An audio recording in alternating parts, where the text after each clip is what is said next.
Hey guys, it's Ed with Solomon's Landscape and Design here again. I want to take a couple minutes to talk about different grass types that are out here in our area. We're in the upstate of South Carolina. I know we talked about last time seed versus sod, and we talked about different grass types. So the major categories that we have in the upstate are cool season, which mainly is fescue, bluegrass, things of that nature. The main one here in our area is the fescue. Um, and we do also have ryegrass. You see that in the wintertime, through the wintertime. Usually that one dies back in the summertime. So those are those are two main ones, grasses in the upstate for cool season. There's also warm season grasses, which are like Bermuda grass, Zoysia grass. We do have a little bit of centipede and a little bit of St. Augustine, but mainly Bermuda grass and Zoysia grass are the two main ones here. So those are two main categories of grasses. And so we'll do a couple of parts here, and depending on what you wanted to use, we will talk about both of them. So we'll talk about cool season, since that's the first one that came up. Cool season grasses being fescue mainly in our area, a couple others, but mainly the fescue grass. And some of the benefits of the fescue is the fact that it looks green all year long. It looks really good and stays green all year long. The downfall, it is a cool season grass and fares better farther north. We are in a transition zone, meaning we can do both one or the other, but not either well. So with that said, fescue grass does really well. The downfall is watering is a constant. So if you don't have an irrigation system, it's not going to look really healthy, really well. The other couple tips on that, typically in our area, we're mowing it as high as our decks can mow, which is typically the 4 to 4.5 inches that our commercial mowers can mow. Now, with a residential mower, it may be 3.5 inches, but however high you can get that deck, go ahead and cut that grass as high as you can on the fescue. Again, being a cool season grass, basically what that means is the fact that the grass is actively growing in the cool season, or fall and winter time. And then, so fall, winter time, and then sort of that springtime, a lot of people are seeing it pop. I mean, you can see some flowers back here, so it's starting to really pop. Now, come the summertime, the fescue will actually go into a dormancy. It's dormancy period, and it's not actively growing. It's still growing, but not as much as it would through the fall and winter time. The other problem is it really doesn't like heat, so if it's in full-blown sun, I would definitely not recommend it. Generally speaking, it fares better in shade, and so if you have a lot of trees in your yard, a lot of shade areas, then it could be potentially a good grass to use.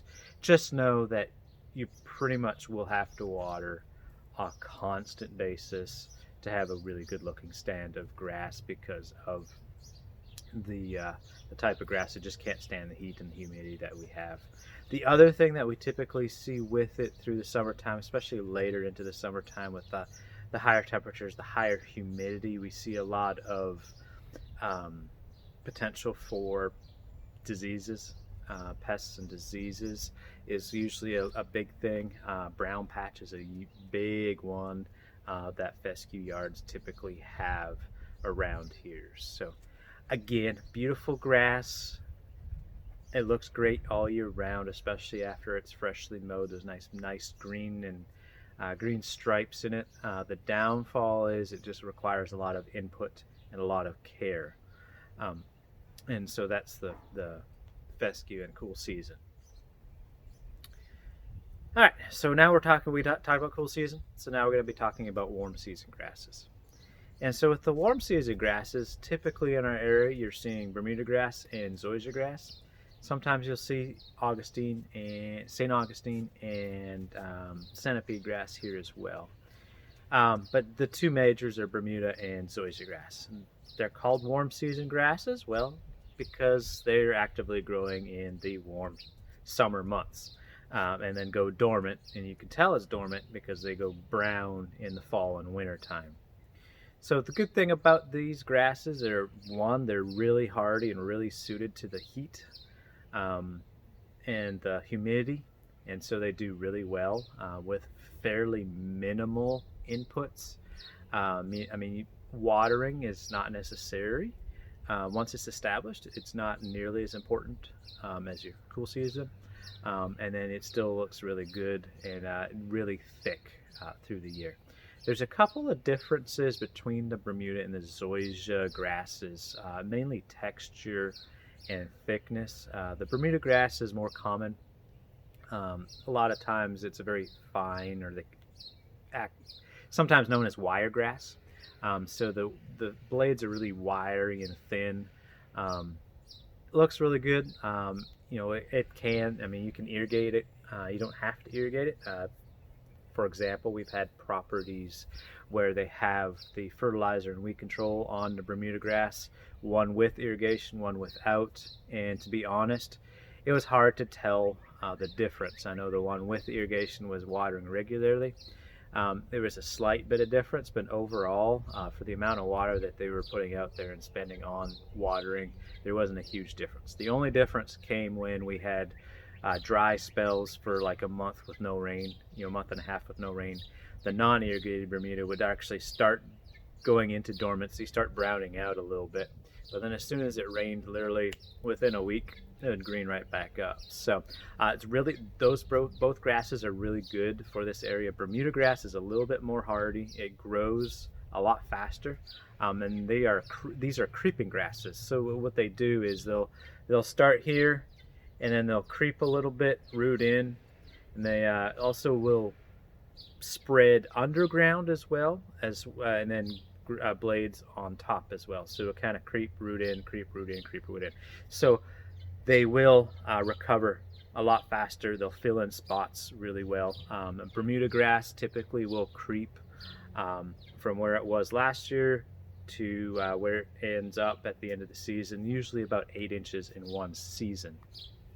So it works really well, fills in areas, very, very easy to keep and maintain because it loves the heat and it loves the summer, so it doesn't necessarily need a lot of water. The downfall to Bermuda grass and Zoysia grass is the fact, because they are creeping grasses, is those beds. They'll tend to creep in just a little bit more into those beds, so you constantly have to edge. You constantly have to spray out the edges because it always creeps in. So we talked about a lot about Bermuda grass. We'll go ahead and talk about Zoysia grass right now. And so essentially it's very similar to Bermuda grass. It doesn't recover as fast. It's a little bit slower growing. It still creeps. It's, generally speaking, the blades are a lot thicker and wider. There are some fine bladed Zoysia grasses, but they're still usually generally wider than the Bermuda grass blades.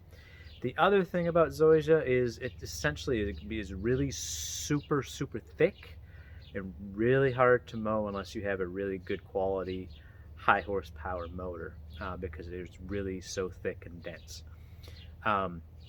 It's like you can literally walk on it barefoot, and it's almost like walking on a really plush carpet. It is like the Cadillac of grasses, and it's fairly low maintenance as well. Like I said, it does grow slower. I've seen Zoysia grasses where we actually were helping out with Senior Action several years ago, a number of years ago, I guess, and basically helping seniors with their landscaping. And we would only literally cut the grass like once a month.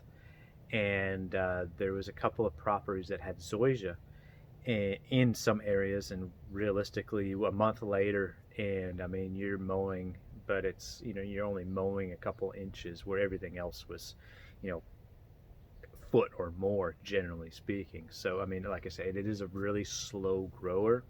It does really extremely well in heat as well, and it looks great. And it also is really good for weed control. A lot of times, because it is so thick, it usually pushes out a lot of weeds and prevents weeds from growing, and so that's a benefit to it as well. Obviously, zoysia grass, because it's a Cadillac grass, it tends to cost a little bit more to initially install, but once it's in, I mean, it's in. So both Bermuda and zoysia grasses are great grasses. You can't hardly kill them. That's what I typically recommend for most homes, especially if there's a lot of sunlight. They do really well in all kinds of conditions. There are zoysia grasses, there's Bermuda grasses that do pretty well in shade as well. Again, they're warm season, so I say typically 6 hours of sunlight or more is typical. There are some that can take less sunlight than that, but again, just check your local suppliers for that. So again, I hope that helps. I know it's a little bit of a long video about different grass types, so hopefully we'll break it up in a couple pieces. If you have any questions, thoughts, concerns, drop them below.